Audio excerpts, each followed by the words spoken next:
안녕하세요. 한의학 박사 한진입니다. 대개 치매라면 뇌의 퇴행성 변화로 인해 지능, 학습, 언어 기능이 떨어지는 상황을 말합니다. 퇴행성이란 말은 젊은 사람에게는 해당되지 않는 편인데요. 그런데 청소년기나 그보다 조금 늦은 젊은 연령에서 생각이나 행동에 문제가 생기는 상황을 조발성 치매라 부릅니다. 그런데 조발성 치매는 오늘날의 조현병이나 정신분열증의 옛날 말입니다. 19세기 이전에도 비슷한 증상의 환자들이 많았겠죠. 오늘날에는 정신질환을 세부적으로 분류하지만 예전에는 그저 광증이라 불렀습니다. 광증이 나타나면 환자를 쇠사슬에 묶어서 격리하기도 했고요. 물론 요즘도 심한 환자는 격리되죠. 단순히 광증을 에밀 크라펠렌이라는 분이 조발성 치매라고 명명하면서 분류하기 시작하다가 나중에 스위스 의사인 유진 블레어가 스키조프레니아로 불렀습니다. 그래서 요즘 조현병 환자 병명을 줄여서 스키조라 부르기도 합니다. 정신분열은 생각이나 감정, 행동이 서로 통합되지 않고 분열된 양상을 보이기 때문에 정서적으로 메마르고 정신이 점점 황폐해지는 모습이 나타나서 불려진 이름인데, 분열이라는 말이 어감이 세고 마치 불치병처럼 느껴지는 그런 경향이 있어서 조현병이라 부르는 것 같습니다.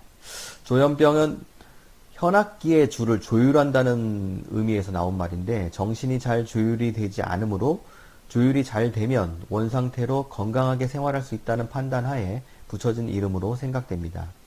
그런데 뉴스를 보면 조현병 환자와 관련된 사건이 자주 나타나 조현병이라는 단어조차 어감이 좋지 않은 방향으로 흘러가는 분위기입니다.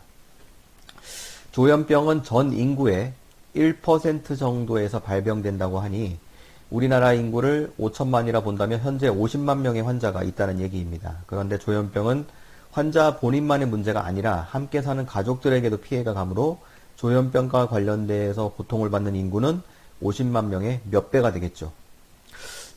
조현병의 대표적으로 나타난 증상은 환청과 같은 환각, 망상 증상, 그리고 고립감, 그다음 언어 능력이 저하되는 것이 특징입니다. 조현병은 급성기와 만성기의 관리로 나뉩니다. 관리는 치료를 포함합니다.